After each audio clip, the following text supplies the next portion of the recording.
नमस्कार श्रोता बंधु।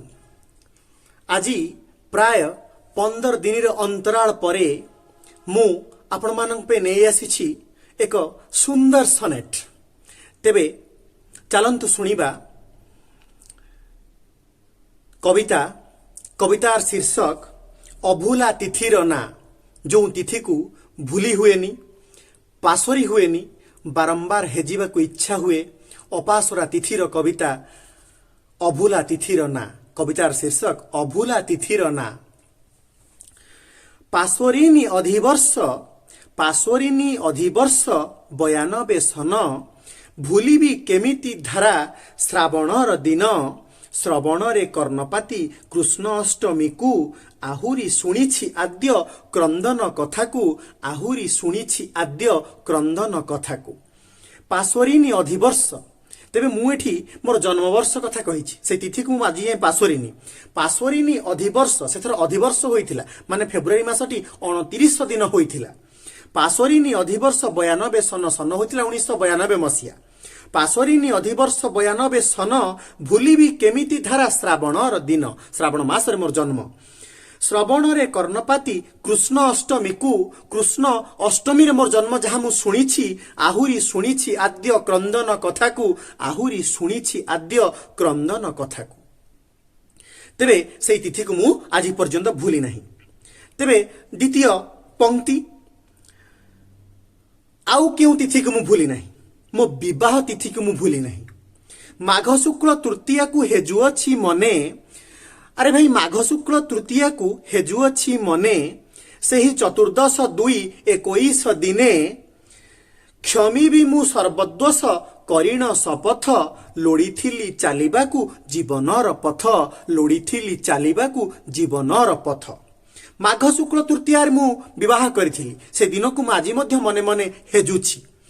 केउ दिन को ना सेही 14/2/21। 14 कहले 14, 2 कहले फेब्रुआरी मास, 21 कहले 21 मसीहा। तेबे से 14/2/21 को आज पर्यंत मु मनु भूलिनी। से तिथि को मु मनरु पासोरिनी। क्षमी भी मु सर्वदोष करिण शपथ। से दिन मु शपथ करिथिली जे सर्व दोष को मु क्षमा करिवि। सेई विवाह रे पाणी ग्रहण करी सेई प्रेमिका को, सेई प्रेयसी को, सेई तरुणी को, सेई किशोरी को, सेई होमनिया आगरे मु सेया शपथ करिथिली। लोड़ीथिली चालिबाकू जीवनर पथ।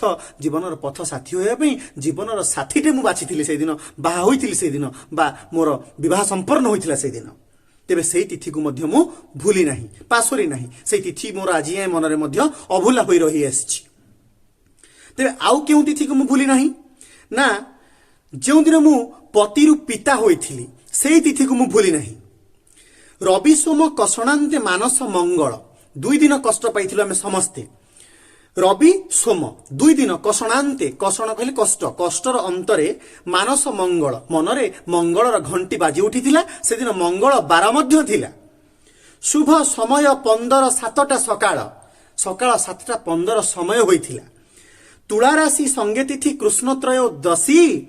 मगुशीर से 22 11/22।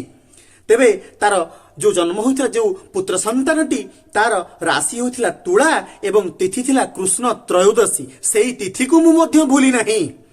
तुला राशि संगे तिथि कृष्ण त्रयोदशी। मगुशीर से 22 11/22। मार्गशीर मास रे तार जन्म होइथिला एवं से 22 11/22 रे जन्म होइथिला। 22 तारीख 11 मास 22 मसीहा। तेणु मु लेखिली एठी तुला राशि संगे तिथि कृष्ण त्रयोदशी। मगुशीर से 22 11/22। शेष 2 धाड़ी जाको आपण कहि पारंती कन्क्लूडरी लाइन्स। भावनार द्वंद्व युद्धे देवी की ना तार। तेबे जो संतानटी जात हैला, जो पुत्र संतानटी जात हैला, से तिथिटा को जो मु भूली नहीं तार की ना देवी बोली मु बहुत द्वंद्व रे पड़िली। किए कहिला मिटू दियो, सिटू दियो, पिटू दियो, केते कथा कोन उठिला। तेणु से द्वंद्व भितरे मु भावना रे धंदी होइथिली। सेते बेले भावनार द्वंद्व युद्धे देवी की ना तार।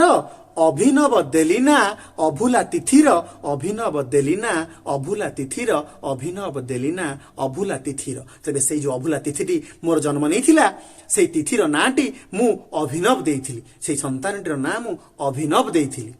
तेणुकरी एपरि भावे मु शेष सुधीटी लिखिली भावनार द्वंद्व युद्धे देवी कि ना तार अभिनव देलिना अभुला तिथिर अभिनव देलिना अभुला तिथिर अभिनव देलिना अभुला तिथिर तेबे एई 3 दिन को मु जीवन रु पासोरिनी एई 3 तिथि को मु जीवन रु पासोरिनी तेणु कविता लिखिली अभुला तिथिर ना। धन्यवाद। शुणिबे मतामत देबे। नमस्कार।